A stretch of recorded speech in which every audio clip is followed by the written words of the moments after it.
The text message that shattered everything was just 7 words. Can't wait to see you tomorrow, beautiful. Sarah Martinez stared at her husband's phone screen, her coffee mug slipping from trembling fingers, crashing onto their kitchen's marble countertop in their suburban Austin home. The ceramic shards scattered across the granite surface like fragments of her heart, each piece reflecting the morning light that now seemed too bright, too harsh for what she'd just discovered. Michael had left his phone charging on the kitchen island when he rushed upstairs to grab his laptop bag. Such a simple moment, such an ordinary Tuesday morning in their Westlake neighborhood, where perfect lawns stretched behind white picket fences and everyone maintained the illusion of perfect families. Sarah had merely glanced at the screen when it lit up with the notification. She wasn't snooping, she never snooped. She was the rational one, the trusting one, the woman who believed in the sanctity of marriage above all else. But there it was, staring back at her in cruel black letters against the white background. Rebecca Thompson, the bubbly receptionist from Michael's tech company downtown. The girl who answered the phones with that sing-song voice whenever Sarah called. The one who was young enough to be carefree, unburdened by the weight of mortgage payments and toddler tantrums and sleepless nights. 2-year-old Emma's laughter drifted through the sliding glass door from the backyard, where she was chasing butterflies in her pink tutu. That innocent sound, so pure and joyful, created a jarring contrast to the storm brewing in Sarah's chest. This was supposed to be their sanctuary, their home where love lived and flourished. The colonial-style house with its cream-colored walls and family photos lining the hallway told the story of a happy family, of 2 people who'd promised to love each other forever. Sarah's hands shook as she picked up the phone, scrolling through messages she had no right to read but couldn't stop herself from consuming. Each word was a dagger. Your hugs make me feel so alive. I can't stop thinking about yesterday. Let's meet at the coffee shop on 6th Street again. The betrayal unfolded in real time. Months of deception laid bare in a stream of intimate exchanges that should have been theirs. At 32, Sarah had built what she thought was an unshakable life. Her marketing career demanded perfection, and she delivered it daily. Her family legacy was one of strong women who conquered challenges, who never gave up, who certainly never entertained the possibility of divorce. Her grandmother had survived the Great Depression. Her mother had broken glass ceilings in the corporate world. Sarah herself had climbed the ladder at one of Austin's most competitive firms while maintaining a picture-perfect home and raising a toddler. But this was a challenge she'd never anticipated, never prepared for. The man she'd married 6 years ago, the gentle software engineer who used to surprise her with flowers and handwritten notes, had become a stranger. When had Michael started needing someone else's validation? When had she become insufficient? The memories came flooding back like a relentless tide. The pregnancy announcement that should have been their greatest joy. She'd planned it perfectly, wrapping the positive test in a tiny gift box with a note that read, "Coming soon." Michael's initial excitement had been genuine, his eyes lighting up as he spun her around their living room, both of them laughing and crying at the same time. They'd spent hours planning the nursery, discussing names, imagining their future as a family of 3. But something shifted after Emma was born. The man who'd once been her partner in everything began pulling away, retreating into himself like a turtle seeking shelter. He started coming home later, claiming work projects that seemed to multiply without end. He'd disappear for hours with friends Sarah had never met, returning with the sweet smell of marijuana clinging to his clothes and explanations that felt hollow and rehearsed. Sarah had responded the only way she knew how, by trying to fix things. She'd organized their finances when he seemed overwhelmed. She'd researched better job opportunities when he complained about his boss. She'd arranged family activities when he seemed disconnected from Emma. Every suggestion came from a place of love, But she could see now how her attempts to help had felt like criticism, how her solutions had made him feel inadequate. The sound of footsteps on the stairs jolted her back to the present. Michael was coming down, probably looking for his phone, probably ready to text Rebecca back with sweet words that used to belong to Sarah. She quickly placed the phone back on the counter, sweeping the broken ceramic pieces into her palm, the sharp edges cutting into her skin. "Everything okay?" Michael asked, his voice carrying that distant tone that had become his default. He looked tired, older than his 34 years, as if the weight of his secrets was aging him prematurely. His dark hair was disheveled, his button-down shirt wrinkled from being hastily thrown on. "Just broke a mug," Sarah managed, surprised by how steady her voice sounded. Inside, her world was crumbling, but outside, she maintained the composure that had served her well in boardrooms and crisis situations. "Are you working late again tonight?" The question hung in the air between them, loaded with meaning they both understood but neither acknowledged. Michael grabbed his phone, his fingers immediately flying across the screen, and Sarah felt sick knowing exactly who he was messaging. "Probably," he said without looking up. "Big project deadline coming up." The lie sat heavy in the kitchen air, mixing with the aroma of coffee and the faint scent of Emma's strawberry shampoo. Sarah watched her husband of 6 years, the father of her child, the man who'd once promised to love her through everything, and felt like she was looking at a complete stranger. After he left, she sat alone at their kitchen table, staring at the empty space where he'd been standing. The house felt different now, tainted by knowledge she couldn't unknow. Every photo on the wall seemed to mock her, every shared memory now questionable. Had he been thinking of someone else during Emma's first steps? Had he been planning his escape during their last anniversary dinner? The questions multiplied like cancer cells, each one more painful than the last. How long had this been going on? How many people knew? How many times had she been the fool, the unsuspecting wife who believed in the fairy tale while her husband was writing a different story entirely? That evening, when Michael came home with guilt written across his face and Rebecca's perfume still clinging to his shirt, Sarah knew their life as they'd known it was over. The conversation that followed would change everything, but in that moment, sitting in their kitchen while Emma played innocently in the next room, Sarah Martinez had no idea that this ending would eventually become the most important beginning of her life.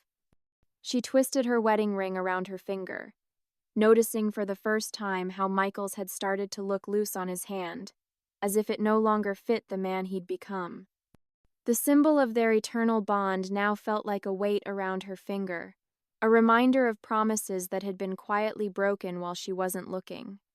"You're manipulative, controlling, and the primary reason your marriage is failing."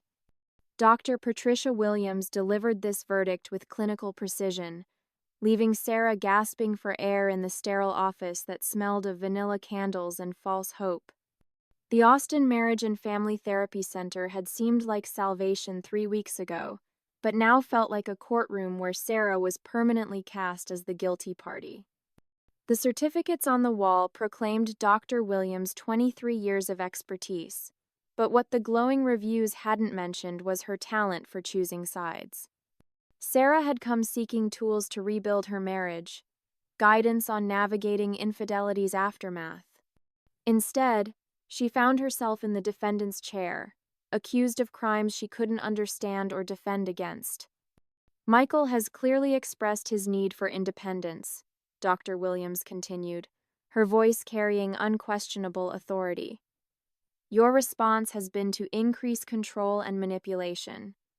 You've become more of a mother figure than a wife, and that's deeply problematic." "I just want to know what I can do differently," Sarah whispered. "Tell me how to be a better wife." Dr. Williams exchanged a knowing glance with Michael, making Sarah feel like an outsider in her own marriage. "The fact that you're still trying to control the outcome proves my point. You can't fix this by doing more, Sarah. You need to do less. Much less." Each session followed the same devastating pattern. Sarah would arrive hopeful, ready to work together. Michael would sit in stony silence while Dr. Williams systematically dismantled every aspect of Sarah's character. Her career ambition became emasculating behavior. Her financial help became control. Her suggestions became undermining his confidence. Even family activities were reframed as scheduling manipulation. The worst part was watching Michael transform. The gentleman she'd married was disappearing, replaced by someone cold and hostile. Dr. Williams' validation seemed to give him permission to express suppressed anger, speaking about Sarah as if she weren't there. "I just wanted to be happy," he'd tell Dr. Williams, his voice wounded. "But nothing I do is ever good enough for her. She has an opinion about everything. I feel like I'm constantly being graded and coming up short." Sarah would sit there, tears streaming, wanting to remind him of love letters he used to write, times he'd thanked her for pushing him toward success. But Dr. Williams had made clear that any defense would be viewed as more manipulation, more evidence of her controlling nature. The breaking point came during their 6th session, when Dr. Williams suggested in-home separation. "Michael needs space to rediscover himself without constant pressure," she explained as if Michael couldn't speak for himself. "You need to learn to exist without micromanaging his every move." Sarah felt something die inside her chest. This wasn't marriage counseling. It was divorce preparation disguised as therapy.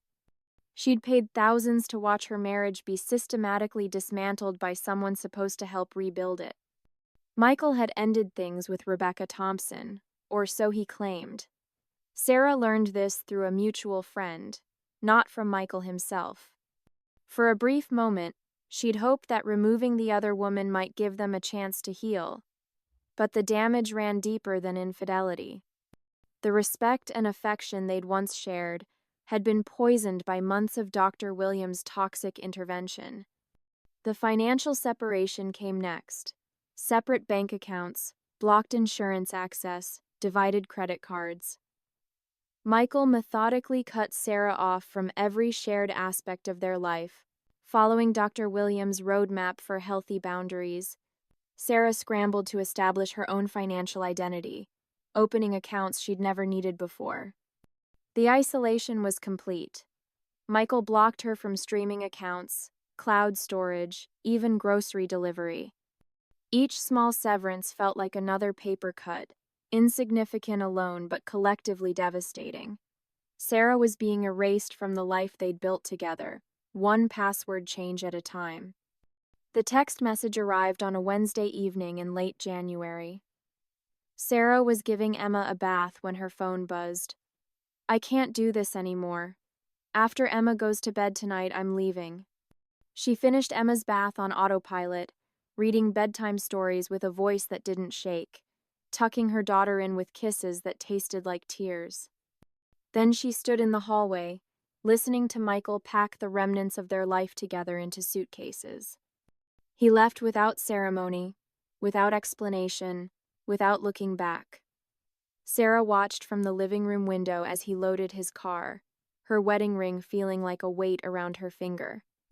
The symbol of their eternal bond had become a shackle, a reminder of promises systematically broken under the guise of professional help. The house felt hollow and echoing. Emma's toys scattered across the floor seemed to mock the family photos still hanging on the walls. Sarah sat in the silence, surrounded by the debris of her marriage, and realized that the professional help she'd pinned all her hopes on had done more damage than healing. For the first time since this nightmare began, Sarah stopped looking outward for solutions. Maybe the problem wasn't finding the right counselor or following the right therapeutic protocol. Maybe it was time to stop trying to fix everyone else and start examining the person she'd become. What if the person who needs to change isn't him, but me? This thought hit Sarah like lightning as she sat in her car outside Barnes & Noble, surrounded by self-help books about marriage and relationships. The February Austin air was crisp through her cracked window, and the parking lot buzzed with people going about their normal lives while hers remained in shambles. 3 weeks had passed since Michael walked out. 3 weeks of single parenting, sleepless nights, and the constant ache of an empty house. Sarah had initially spent those weeks researching divorce lawyers and custody arrangements, preparing for battle. But something shifted during her third visit to the Austin Public Library, when she found herself in the psychology section instead of the legal resources. The quiet corners of the central library became her sanctuary. Between the towering shelves of self-help books and relationship guides, Sarah began to piece together a puzzle she hadn't even known existed. Every page she turned revealed patterns she recognized, behaviors she'd exhibited, warning signs she'd ignored. The woman described in these books, the controlling wife who drove her husband away, sounded disturbingly familiar. "Maybe you should consider what you brought to the table," said Lisa Rodriguez, Sarah's coworker and closest friend, over coffee at Cafe Medici on Guadalupe. Lisa had been divorced herself 3 years prior and had learned some hard truths about relationships. "I'm not saying Michael was right to cheat, but Sarah, you've always been intense. About everything." The word intense stung because it was true. Sarah had always prided herself on being driven, organized, efficient. She got things done. She solved problems. She had opinions and wasn't afraid to share them. These traits had served her well in her marketing career, but apparently, they'd been poison in her marriage. "I was just trying to help," Sarah said, stirring her latte with more force than necessary. "When he was struggling with work, I researched opportunities. When he seemed lost after Emma was born, I suggested ways to bond with her. I was being supportive." Lisa's expression was gentle but direct. "Were you being supportive, or were you being his manager?" The question haunted Sarah for days. She started paying attention to her interactions with everyone around her. At work, she caught herself interrupting colleagues to offer better solutions. At Emma's daycare, she found herself giving Maria Santos, the provider, unsolicited advice about nap schedules and nutrition. Even her own mother wasn't immune to Sarah's helpful suggestions about her retirement planning. The empty house that had once felt like a tomb began to feel like a laboratory for self-discovery. Sarah walked through rooms filled with memories, seeing them through new eyes. The kitchen where she'd criticized Michael's cooking. The living room where she'd corrected his parenting techniques. The bedroom where she'd offered unwanted career advice instead of intimacy. Emma's daycare became the stage for the most awkward custody exchanges Sarah had ever experienced. Michael would arrive with the same cold politeness he'd shown in their final therapy sessions, barely making eye contact as he collected their daughter. Sarah found herself biting her tongue when she wanted to remind him about Emma's allergy medication or suggest he read her a specific bedtime story. The old Sarah would have rattled off a list of instructions. The new Sarah, the one she was trying to become, simply said, "She's been asking for her purple dinosaur book." The gym membership was Lisa's idea, but Sarah discovered it was exactly what she needed. The physical exhaustion of spinning classes and yoga sessions helped quiet the constant mental chatter about what Michael was doing, who he was with, whether he was coming back. For the first time in months, Sarah focused on herself, not as Michael's wife or Emma's mother, but as Sarah. She'd forgotten what that felt like. The breakthrough came during a particularly difficult custody exchange in March. Michael was 10 minutes late, and the old Sarah would have launched into a lecture about punctuality and respect. Instead, she simply said, "No problem." Emma had fun at the park. Michael looked surprised, almost suspicious, but Emma ran to him with excitement, chattering about the ducks they'd seen. "Thanks," Michael said, and for a moment, Sarah glimpsed the man she'd fallen in love with. Not the enemy she'd been battling, but the father of her child, who was also struggling to figure out this new reality. That night, Sarah sat in her living room with a journal, writing down every criticism she'd leveled at Michael over the past few years. The list was mortifying. She'd questioned his job choices, his friendships, his parenting decisions, his spending habits, his family relationships. She'd offered solutions to problems he hadn't asked her to solve. She tried to optimize his life the same way she optimized marketing campaigns. The realization was devastating and liberating simultaneously. She'd been trying to mother her husband instead of being his wife. Every suggestion, every piece of advice, every attempt to help had been another way of telling him he wasn't good enough as he was. No wonder he'd sought validation elsewhere. No wonder he'd felt suffocated. Sarah began implementing changes slowly, starting with the smallest interactions. When Michael texted about picking up Emma early, she responded with, "Of course," instead of asking why or offering alternatives. When he brought Emma home with a scraped knee, she thanked him for taking care of it instead of suggesting how it could have been prevented. The changes felt foreign, like wearing someone else's clothes. Sarah's natural instinct was to manage, to improve, to fix. Learning to trust that other people could handle their own lives without her input required constant vigilance.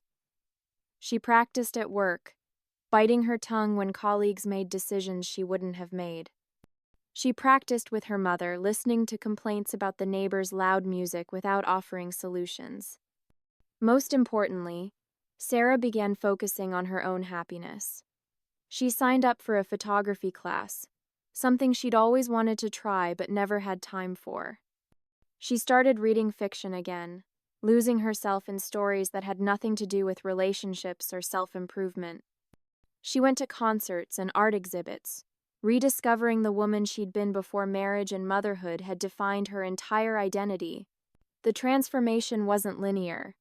There were setbacks, moments when her old patterns reasserted themselves. But gradually, Sarah noticed changes in how people responded to her. Emma seemed more relaxed during their time together. Lisa commented on how much lighter Sarah seemed. Even Maria at the daycare mentioned that Sarah looked happier. 6 weeks into her self-transformation journey, Sarah's phone buzzed with an unexpected text from Michael. "Want to grab lunch? Just to talk." Sarah's heart raced, but she forced herself to pause before responding. The old Sarah would have immediately said yes, and then spent the next hour analyzing every possible meaning behind his invitation. The new Sarah, the one who was learning to trust the process instead of controlling the outcome, simply wrote back, "I'd like that." She stared at her wedding ring, still tight on her finger after all these months. But now it felt different. Not like a chain binding her to a failing marriage, but like a reminder of the woman she was becoming. Someone who could love without controlling, support without managing, care without suffocating. Sarah couldn't control whether Michael came back, but she could control who she became. And maybe, just maybe, that was enough. "All I ever wanted was to see you happy, and now I realize someone else is going to get that." Michael's voice broke as he spoke these words across the table at Café Nocé on South First, tears streaming down his face. The cozy restaurant where they'd shared their first date 7 years ago now felt like hallowed ground, witness to both the beginning and what might be the rebirth of their love story. Sarah sat perfectly still, her hands wrapped around a coffee cup that had gone cold. Over the past month, something had shifted between them. The hostile exchanges had softened into polite conversations, which had evolved into genuine interactions, and now Michael was confessing that watching her happiness from afar was breaking his heart. Michael had been initiating contact more frequently. First, practical things about Emma's schedule. Then came unexpected invitations. "Want to grab lunch after we drop Emma off?" He'd asked 3 weeks ago. Sarah had agreed, curious about this new version of her estranged husband who seemed genuinely interested in her thoughts and feelings. The lunch had been a revelation. Without the pressure of marriage counseling crushing down on them, They'd talked like two people getting to know each other for the first time. Michael had asked about her photography class, her gym routine, the books she was reading. He'd listened without offering solutions or judgments. "You seem different," he'd said during that first lunch, studying her face. "Lighter, somehow. Like you're not carrying the weight of the world on your shoulders anymore." Sarah had realized he was right. The constant anxiety about their relationship, the desperate need to fix everything and everyone around her, had lifted. She'd discovered that happiness wasn't something she needed to chase. It was something she could simply choose, moment by moment. The changes in Sarah had created a magnetic effect. Michael started texting about Emma's school events, asking if she wanted to attend together. He'd suggest family dinners when it was his night with Emma, creating opportunities for the three of them to spend time together. Each interaction felt natural, unforced. "I've been watching you," Michael admitted now, his voice thick with emotion. "At Emma's school play, at the park when we're both there with her. You're genuinely happy, Sarah. Not the forced happiness you used to wear like armor, but real joy, and it's beautiful." Sarah felt tears prick her eyes. She'd worked so hard to find this version of herself, not to win Michael back, but to become someone she could respect and love. The fact that her transformation had affected him was overwhelming. "I never meant to hurt you," she said. "I know I was controlling. I know I made you feel like nothing you did was good enough. I was so focused on trying to make everything perfect that I forgot to just love you." Michael reached across the table and took her hand. "We both made mistakes, Sarah. But watching you these past few weeks, seeing how you've changed, it's made me realize what I threw away. You're not the same woman I left. You're someone I want to get to know all over again." The evolution of their relationship over the following weeks felt like watching a flower bloom. Michael started staying for dinner on his nights with Emma, helping with bedtime routines, lingering in the kitchen to talk after their daughter fell asleep. Sarah found herself looking forward to these moments, not with desperate hunger, but with gentle anticipation. Emma noticed the change too. The tension that had characterized their family interactions began to dissolve, replaced by laughter and easy conversation. During a family trip to Zilker Park, Sarah watched Michael push Emma on the swings while she captured the moment with her camera. The pure joy on both their faces made her heart swell with contentment. "I like it when Daddy stays for dinner," Emma announced one evening. "It feels like we're a real family again." Michael's eyes met Sarah's across the table, and she saw her own hope reflected in his expression. They were rebuilding something stronger, more authentic, based on who they actually were rather than who they'd tried to force each other to become. The moment that changed everything happened on a Tuesday evening in late March. Michael had stayed for dinner and Emma's bath time, and when bedtime rolled around, he asked if he could help with the routine. Sarah nodded, her heart racing. They moved around Emma's room in perfect synchronization, Michael reading the story while Sarah arranged the stuffed animals, both of them tucking their daughter in with kisses and whispered promises of sweet dreams. As they stood in the doorway watching Emma drift off to sleep, Sarah felt the overwhelming urge to be honest. "I really miss you," she whispered, the words barely audible but carrying the weight of months of longing. Michael turned to her, his face inches from hers in the dim hallway light. Without saying a word, he reached up and cupped her face in his hands, his thumbs wiping away tears she didn't realize were falling. "You know you're beautiful, right?" he said, his voice tender and filled with wonder, as if he were seeing her for the first time. He leaned down and kissed her forehead, a gesture so gentle and loving that it took her breath away. They stood there for a long moment, holding each other in the quiet hallway of their home, surrounded by the evidence of the life they'd built together. When Michael finally spoke, his voice was barely a whisper. "Can I stay tonight?" Sarah's heart hammered against her ribs, but her voice was steady when she replied, "I'd like that." The next morning, Sarah woke to find Michael making coffee in their kitchen, humming softly while Emma colored at the breakfast table. The scene was so perfectly domestic, so achingly normal, that she had to blink back tears.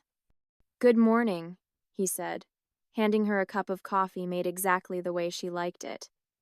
"I know we have a lot to figure out, but I want to try, Sarah. I want to try again." Sarah looked at her husband and saw the man she'd fallen in love with all those years ago. But more than that, she saw the man he'd become, tempered by loss and humbled by the experience of almost losing his family. "I want to try too," she said, and meant it with every fiber of her being. As they sat at the breakfast table with Emma chattering about her upcoming field trip, Sarah caught sight of Michael's left hand wrapped around his coffee mug. His wedding ring, which had hung loose and foreign on his finger for months, now seemed to fit perfectly again, as if he'd grown back into the man he was meant to be. "I never knew marriage could be this good." Sarah spoke these words to her reflection in the bathroom mirror, hardly believing the woman looking back at her. Radiant, confident, and genuinely happy, she looked like someone who had discovered a secret the rest of the world was still searching for. 4 months had passed since Michael moved back in, and their house had been transformed from a hollow shell of broken dreams into something that buzzed with authentic love and laughter. The same rooms that had once echoed with arguments now rang with Emma's giggles and easy conversation between two people who had learned to love each other properly. Michael had surprised Sarah by accepting a promotion at work, one that came with a significant raise and the opportunity to lead a new development team. The catch was that it required relocating to Dallas.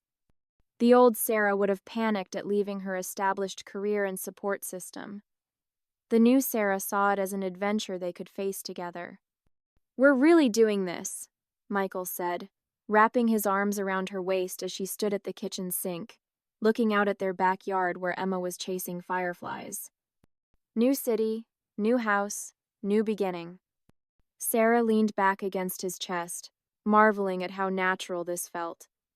Michael called her multiple times a day now, not because he had to, but because he wanted to share his thoughts and hear her voice. He planned romantic weekends, surprised her with flowers, and openly expressed his love in ways that made her feel cherished. "I'm excited," she admitted. "Emma's going to love having a bigger backyard, and you deserve this opportunity." The transformation hadn't been without challenges. Just last week, they'd faced their biggest test when Michael announced the promotion without consulting her first. The old Sarah would have erupted in criticism about his failure to include her in major decisions. Instead, she'd felt the familiar surge of control rising and had done something unprecedented. She'd paused. "I need a minute to process this," she'd said. "This is huge news, and I want to respond thoughtfully rather than reactively." Michael had looked surprised, then grateful. "Of course. I should have talked to you first. I was just so excited that I said yes without thinking." When they'd reconvened an hour later, Sarah had been able to express her feelings without attacking his character. "I felt left out of an important decision," she'd said. "I need to be your partner in these choices, not just someone who gets informed after the fact." Michael had listened without defensiveness, apologized sincerely, and they'd worked through the practical implications together. The conversation had ended with them both feeling heard and respected, rather than one person winning and the other losing. That fight had been a turning point, confirming that their transformation was real and lasting.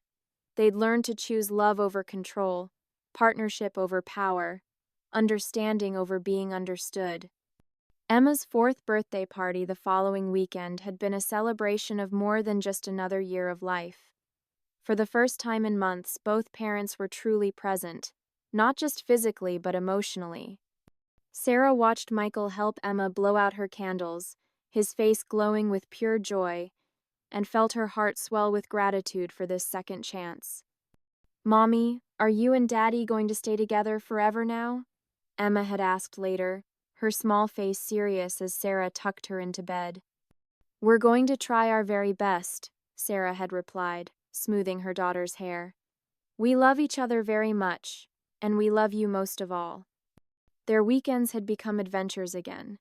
They'd explored every hiking trail in the Austin Hill Country, Emma riding on Michael's shoulders, while Sarah captured their journey through her camera lens. These photos would become treasures, documenting not just their physical adventures, but the emotional journey they'd traveled together. "I can't believe we almost threw this away," Michael said one evening as they sat on their back porch, watching Emma play in the sprinkler. "I can't believe I almost threw you away." Sarah reached for his hand, intertwining their fingers. "We both made mistakes, but maybe we needed to fall apart to learn how to come back together properly." The packing process for Dallas had been surprisingly healing. As they sorted through years of accumulated belongings, Sarah found their original wedding photos buried in a box of memorabilia. She studied the images of their younger selves, bright-eyed and confident in their love, and was struck by how different they looked now. In those early photos, their wedding rings looked too big, too shiny, too new. The bands seemed to dwarf their young fingers, symbols of promises they'd made without fully understanding what they meant. Now, their rings fit perfectly, worn smooth by time and polished by experience. "Look at us," she said, showing Michael the photos. "We were so young, so sure we knew what love was." Michael studied the images, then looked at Sarah with wonder. "I think we know now. Real love isn't the butterflies and romance of the beginning. It's choosing each other every day, even when it's hard, especially when it's hard." The last night in their Austin home, they'd lain in bed talking about their journey, their voices soft in the darkness. Emma was asleep in her room, surrounded by boxes labeled for their new adventure. "I'm proud of us," Sarah said, her head on Michael's chest. "We didn't just find our way back to each other. We found our way to who we were always meant to be together." Michael's arms tightened around her. "I love who you've become, Sarah. But more than that, I love who you've always been underneath everything else. I just couldn't see it before." As they prepared to leave Austin, Sarah felt a bittersweet mix of nostalgia and excitement. This city had been the backdrop for their greatest pain and their most profound healing. It had witnessed their marriage's near destruction and its beautiful resurrection. The moving truck arrived at dawn, and as they loaded the last of their belongings, Sarah took one final look at the house that had sheltered their transformation. The white picket fence still stood perfectly straight, but the real beauty had always been inside, in the love they'd learned to nurture and protect. "Ready?" Michael asked, holding Emma's hand as they walked toward their packed car. Sarah looked at her husband, her daughter, and the open road ahead of them. She thought of all the couples who never get a second chance, all the marriages that end in bitterness and regret, all the families that fall apart and stay broken. "Ready," she said, and meant it with every fiber of her being. As they drove away from Austin toward their new life in Dallas, Sarah caught sight of her wedding ring in the rearview mirror, catching the morning light. It looked exactly as it should, not too big, not too small, but perfectly fitted to the woman she'd become and the love she'd learned to cherish.